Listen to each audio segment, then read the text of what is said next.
ఈ వ్యక్తి నీళ్లలో రొట్టె ముంచుకుని తింటున్నాడు. అప్పుడు ఒక వెయిటర్ అది చూసి, ఏంటి నీళ్లతో రొట్టె తింటున్నావు అని అడుగుతాడు. కాని అక్కడే పక్కనున్న ఇంకొక వ్యక్తి అంత అన్నం వదిలేసి వెయిటర్ దగ్గరికొచ్చి, భయ్యా, నా బిల్లు ఎంతయింది అని అడుగుతాడు. దానికి వెయిటర్, సార్, మీరు అన్నం చాలా తక్కువ తిన్నారు, అంతా వదిలేశారు అంటాడు.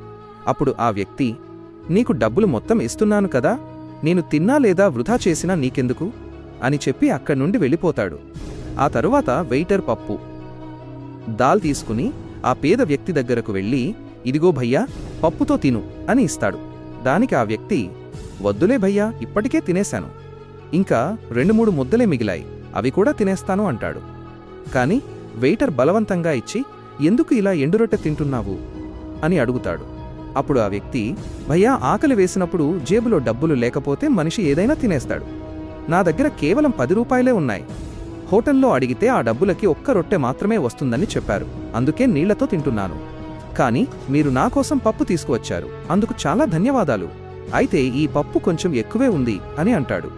అతడు ఆ తర్వాత ఏం చేశాడో చూసే ముందు, ఆగునైనా, నన్ను చూసి విస్మరించకు, లేకపోతే నీకు చెడు సమయం వస్తుంది.